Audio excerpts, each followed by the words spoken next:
Hey Kathy, how are you? I'm good. How are you, Bede? Good. Now I was thinking today, like, when the course has it's got a term, forgiveness.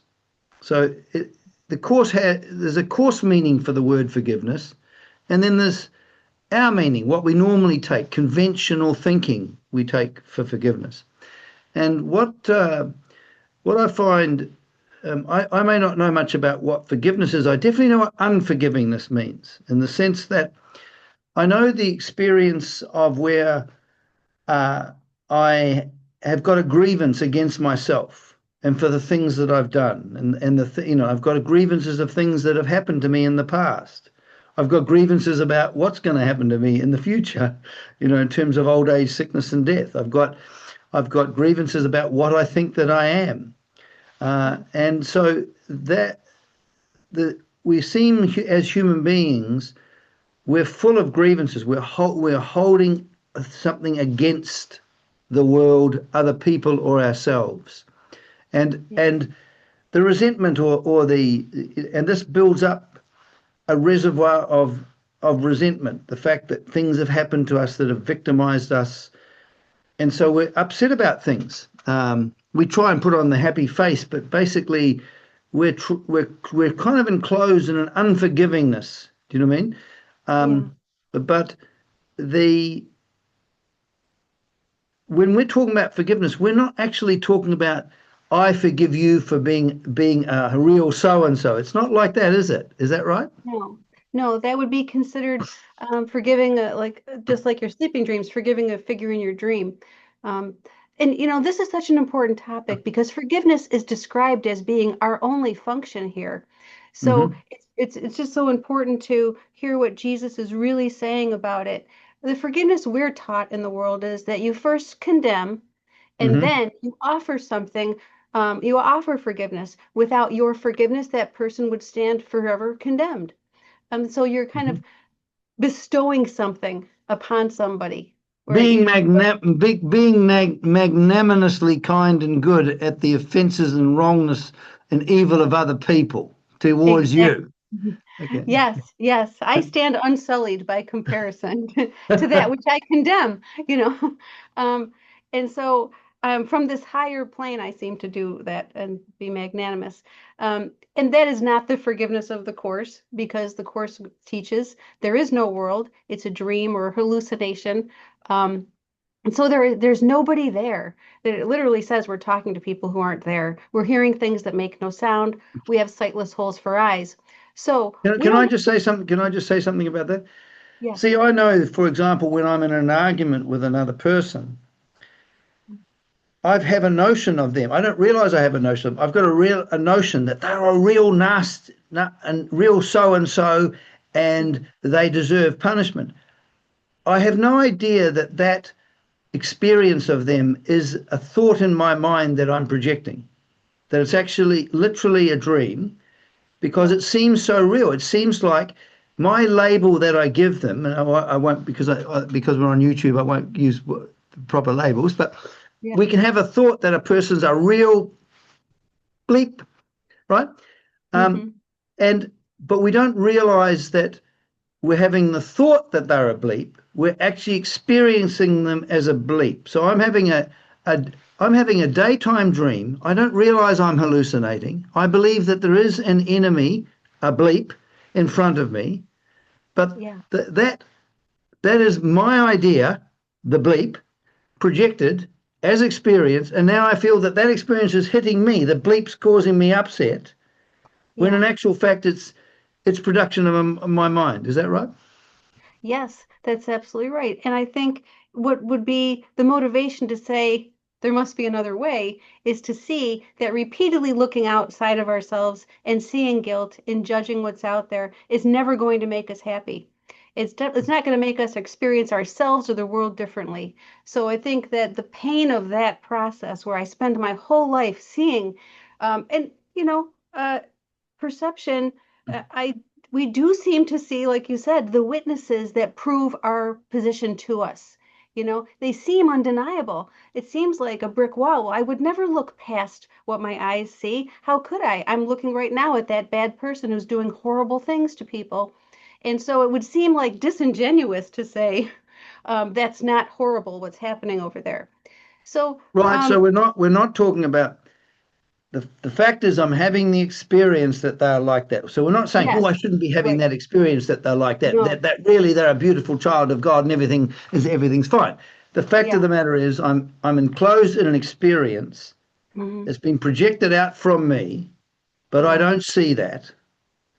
And also, like what you said, I'm seeing my guilt. So because self-hatred is such a because we can't stand the self-hatred that exists with us, when what we're saying is that when we're hating other people, that's actually a projection of our own self-hatred. Is that what we're saying? Yes, we take what we don't like inside of us, we deny, and denial automatically leads to projection. So we're always projecting out what we don't want to see within ourselves and seeing it outside of us. And it follows what the Course calls projection or perceptions law. I see it because I believe it, and I believe it because I want it to be true. I want it to be true that it's in them and not me. Right. So we get back to this thing is that feeling inadequate and self-hating and stuff like that, very unpleasant experience. Yes. But when you're actually looking at other people as though they are the bad ones, as though they are the ones worthy of punishment, we actually can get, in one sense, that we compulsively do that because we're defending ourselves against arriving at the feeling that I'm just, in my own eyes, an object of self-hatred. So self-hatred is very so. The so-called easy way to deal with this, we actually have a compulsion or a drive to project this self-hatred. So when we see people attacking and criticizing and complaining about others, Yeah. is that right? What we're seeing is the dramatization of our own guilt, not their badness. Yes, yes, that's what we're saying. And, the entire course could be considered just Jesus trying to raise a little question. Maybe things aren't the way they seem to be. Maybe things aren't the way you set them up. And when you start to question that, then you can start to choose the forgiveness of the course. Right. So when we're talking about forgiveness, somehow are we talking about some so that when I'm unforgiving, I know what it's like to be unforgiving. Yeah. So when we're being unforgiving, we're holding the upset against another person. Yes. They are the cause. They are the upsetting element, and Condemning them. I'm the victim of it. Now, Yes. if I'm seeing that way, I can't help but be hating. Right. I can't Yeah. help it. I mean, it doesn't matter what I say to myself. The fact of the matter is, if I am seeing them as the Hmm. source of my pain, I can't help but be in an unforgiving state. And I know what an unforgiving state is. It feels horrible. It's like, there's no kindness in my heart when I'm in an unforgiving state, and I want to punish. Do you know what I Yeah. mean? It's a bit Yeah. dark, but I can see No, I that think quite it's clearly. very right. Yeah. Yeah, I think that's true. And I think that, underneath that layer, like when I think, what do we get from it? What do we get from it? Well, we think we're right, but underneath those layers, what we really get from it is we prove to ourselves what we are. So now I am a thing that hates that thing for doing something terrible. I've proven that I am this body in this world, and nobody can question that because all these bodies are over here hurting each other. And Now, that's interesting. So when we're in friction with the world, when we're fighting with the world, what yeah, you're saying is that because I'm fighting with another object and that other object is hurting me, that proves that I have an existence separate yeah. and apart from God. I've got a Hmm. self here that's suffering all of this. And so Yeah. the hidden meaning is that um, I think all I'm aware of is that I'm upset with someone out there, and I don't think the experience is coming from me. I think it's coming at me. But in Yeah. actual fact, from the course's point of view, the whole experience of upset is coming out of me, Yes. But not only does it come out of me, I unconsciously desire to Yes. have an object out there, a thing, Hmm. a psychophysical entity out there, Yeah. attacking this psychophysical entity that I am here. And this, what I suppose it's like a hologram. It gives energy to a sense of life and being. I'm here, Yeah. I'm existing. You know what I mean? Yes. And We think we're judging something out there. We're never judging anything out there. We're always deciding what we are. right. So the problem is not see, if I could really understand and really see in this moment that what's happening to me is a dream being projected from me, and Hmm. I really saw that uh, this, because it's a dream, it actually can't affect what I really am. Do you know what I mean? If Yeah. what I really am, it can't. That's going to be the basis of me being able to be released from the friction, the resentment, and the hatred that not only do I have for myself, but Hmm. I also have for other people. Is that right? Yes. I think we all feel in this world, if you walk the world, you feel somewhat like a helpless victim because we're either the dreamer of the dream or the dream is dreaming us, or we are the dream. And so to take back that power and understand we are not helpless victims, we would have to learn to see ourselves as the dreamer. Right. And so what we're talking about is that we assume that when I look at my life, I often assume I'm just this psychological, physical entity that's here. I was born at a certain time. I'm going to continue for a certain time, and then I'm going to end. That Right. so in terms of what I think I am in reality, I think that I actually am this psychophysical entity that I experience myself to be. Yeah. But what the course is saying is that while I'm while I believe that I am this psychophysical entity, I can't help but feel victimized. And if I'm victimized, I can't help but feel hatred. Right. And also I can't help but feel fear because I'm limited. I'm gonna end. So Right. there's Yes. this. So when we're talking about the release of forgiveness, we're talking about the release from the hatred for other people, the Yes. hatred for ourselves, Yeah.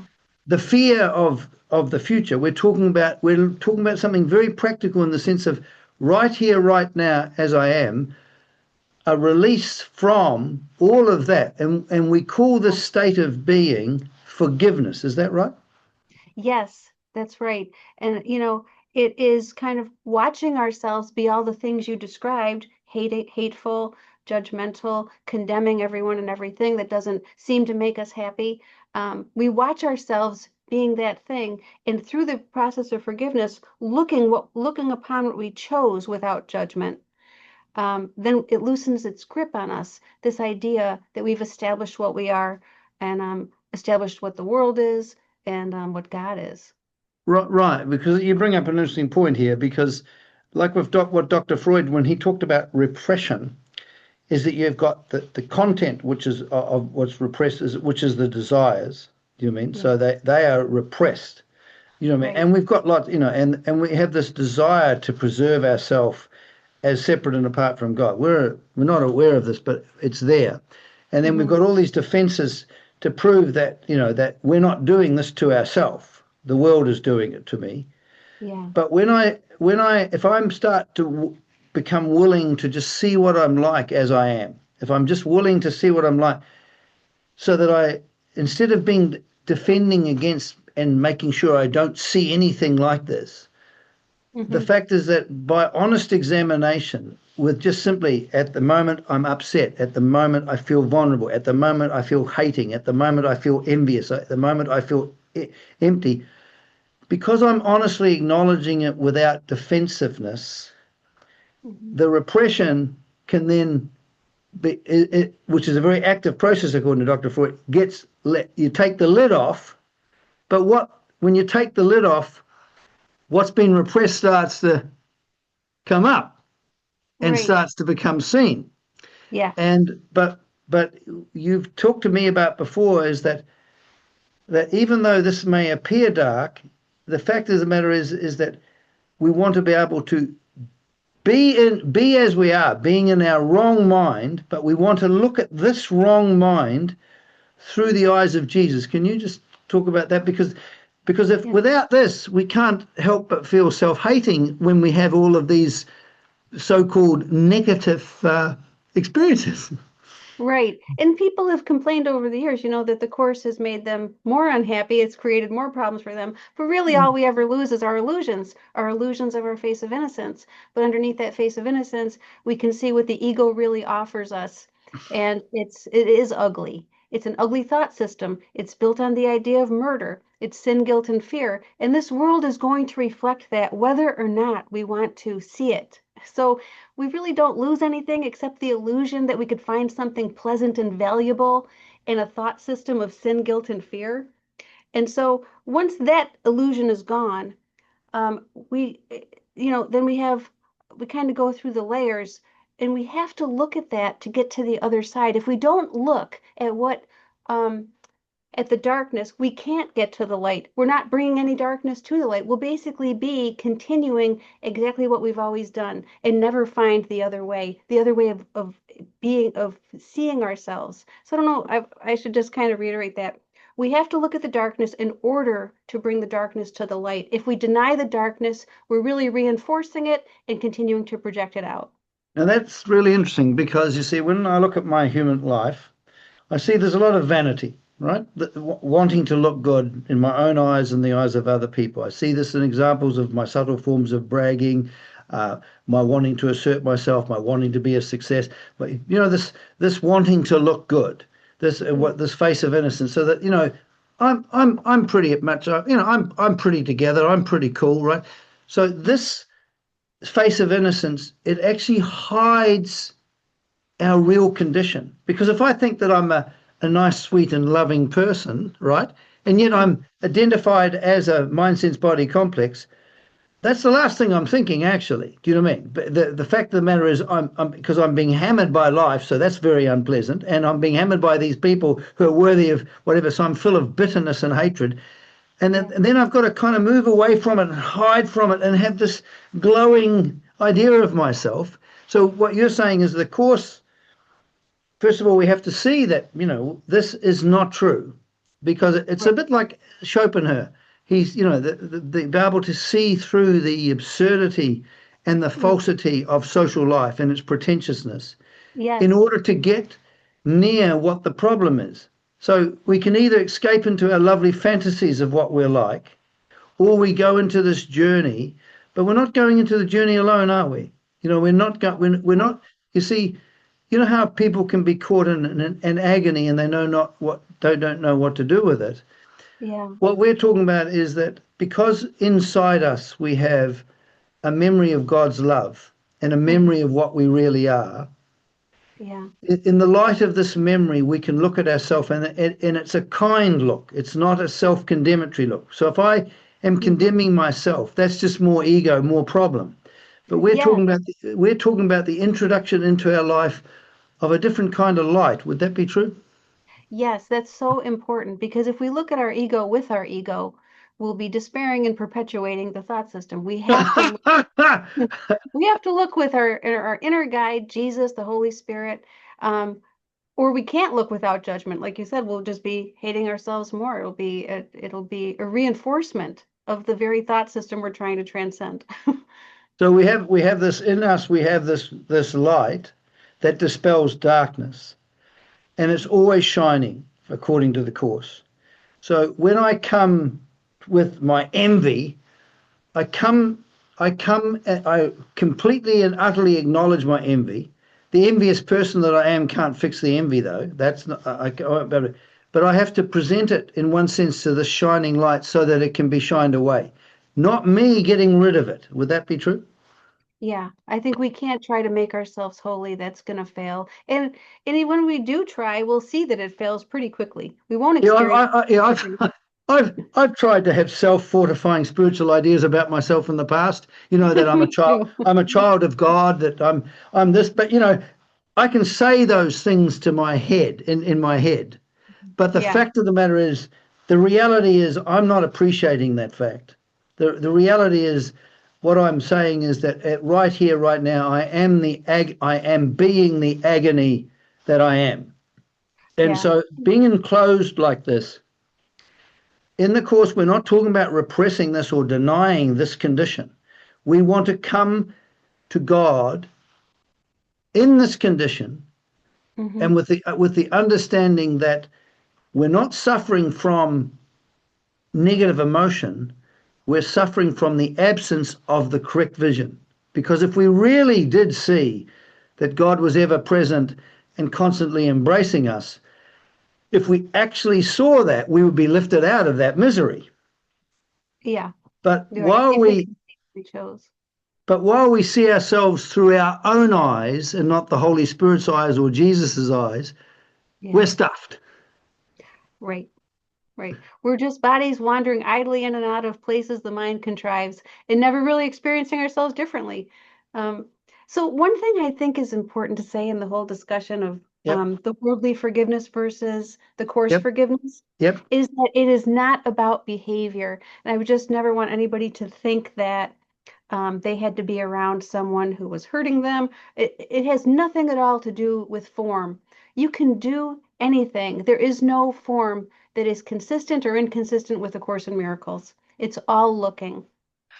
Now that's an interesting point because uh, if we're looking at this, while I believe that my life in being is my agony, is my life is being attacked, life is being attacked by other people, I have this accumulation of resentment and hatred. Now, when it's like that, I can't, as the Course says, appreciate love's presence, can I? I can't Right. awaken to love's presence. Yeah. But what we're looking at is that when we awaken to love presence and we find that we actually truly are, we've never left home, that it actually has been a bad dream, Yeah. then this understanding is the only thing that will release my heart from the bitterness and the hatred, the fear and everything else. And so that when we discover a way of being of forgiveness, it's not like me doing something to someone else.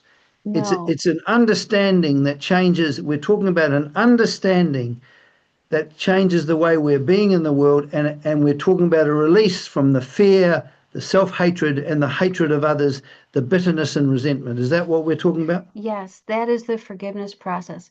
We want to experience ourselves differently from what we believe we are. So we're not asked to give up our judgments. We're not asked to give up our investment in insanity. We're only asked to look at that, and by looking, we see the cost of those things. And seeing the cost, we let them go. So That's um, interesting. So you mean it's like if so from the Course's perspective, we are unknowingly attempting to preserve ourselves and our identity separate and apart from God, and that's our hidden desire that through colors judgment, everything. yeah, And if I actually practically see that this, I'm doing myself in here, this is ridiculous. yeah, Um, that means that because my eyes have been open to that fact, it's right. the release is actually a natural, spontaneous thing, provided that I see, first of all, that I'm doing it, and secondly, this is stupid and unintelligent. Yes, yes. I mean, even chasing after symbols and figures in the dream, when you look with Jesus, you can see you never really wanted them. You wanted the happiness you thought they would bring you. And we're kind of just like, I mean, Jesus describes us as babies and children, sort of Hmm. just chasing after things we think are going to make us happier, you know? When we see that nothing in the world is going to make us happy, nothing in the world is going to make us sad, because it all comes from what we chose. Whether and Right. what we have the option to choose a teacher. I know I chose my ego as my teacher if I'm miserable. I chose Jesus as my teacher if I experience a lightening up, experience myself differently, and I find myself withdrawing the judgments that I thought were going to make me happy. Right. So when we're talking about